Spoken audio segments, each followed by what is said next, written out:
2026 ഒരു സാധാരണ വർഷമായി കടന്നു പോകണോ അല്ലെങ്കിൽ ഉദ്ദേശത്തോടെ നിങ്ങൾ സൃഷ്ടിക്കുന്ന ഒരു വർഷമാകണോ എന്നത് നിങ്ങൾ എടുക്കുന്ന തീരുമാനത്തിലാണ് ആശ്രയിക്കുന്നത്.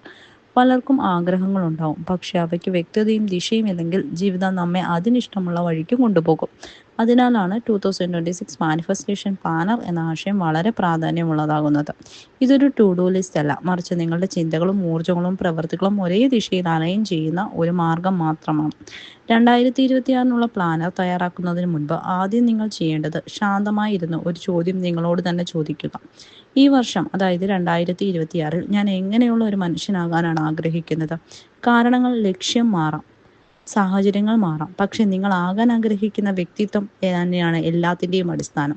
അതിനാൽ 2026 ഒരു തീം തിരഞ്ഞെടുക്കാം. എന്താണോ നിങ്ങൾക്കാകേണ്ടത് അതായിരിക്കണം നിങ്ങളുടെ തീം. അതായത് ഒരു സമാധാനമുള്ള ജീവിതമായിരിക്കാം, അല്ലെങ്കിൽ സ്ഥിരതയുള്ളതായിരിക്കാം, അല്ലെങ്കിൽ ആത്മവിശ്വാസമായിരിക്കാം, അല്ലെങ്കിൽ ധനമായിരിക്കാം, അങ്ങനെ എന്തുമാവാം. ഈ തീം നിങ്ങളുടെ പ്ലാനറിന്റെ ആദ്യ പേജിൽ വ്യക്തമായി എഴുതുക. അതായത് 2026 എൻ്റെ തീം ഇതാണ് എന്ന് പറഞ്ഞ് നിങ്ങളുടെ തീം എഴുതാവുന്നതാണ്. അടുത്തതായി നിങ്ങളുടെ ജീവിതത്തെ വ്യത്യസ്ത ഭാഗങ്ങളായി വിഭജിക്കാം. അതായത് ആരോഗ്യം, ധനം, അല്ലെങ്കിൽ ജോലി, ബന്ധങ്ങൾ, ആത്മീയത, സ്വയം വളർച്ച, ഇങ്ങനെ പല പല കോളങ്ങളായി മാറ്റാം. ഓരോ വിഭാഗത്തിലും ഓരോ ആഗ്രഹം, അല്ലെങ്കിൽ പരമാവധി 2 ആഗ്രഹങ്ങൾ മാത്രമേ എഴുതാൻ പാടുള്ളൂ. കൂടുതൽ ആഗ്രഹങ്ങൾ എഴുതുന്നത് നമ്മെ ആശയക്കുഴപ്പത്തിലാക്കും. മാനിഫെസ്റ്റേഷൻ എന്ന് പറയുന്നത് ക്ലാരിറ്റിയിൽ നിന്നാണ് പ്രവർത്തിക്കുന്നത്. അതിനാൽ കുറവ് എന്നാൽ ശക്തം എന്നാണ് ഇവിടെ ഓർക്കേണ്ടത്. അതുകൊണ്ട് തന്നെ ഓരോ വിഭാഗത്തിലും 1 അതിൽ 2 ആഗ്രഹങ്ങളിൽ കൂടുതൽ എഴുതാൻ പാടില്ല. ഇപ്പോൾ വളരെ പ്രധാനപ്പെട്ട ഒരു ഘട്ടത്തിലേക്കാണ് നിങ്ങൾ ഇനിയും കടക്കാൻ പോകുന്നത്. നിങ്ങൾ എഴുതുന്ന ഓരോ ആഗ്രഹവും എങ്ങനെ എഴുതണം എന്ന് നമുക്ക് നോക്കാം.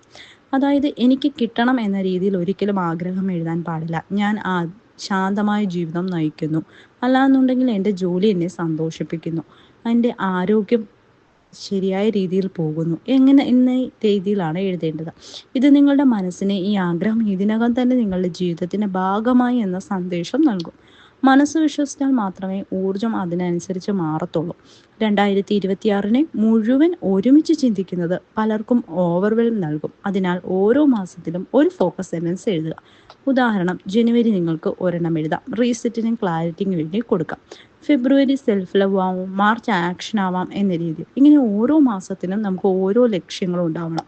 വർഷം വളരെ ലളിതമായി മുന്നോട്ട് പോകുന്നത് പോലെ തോന്നും.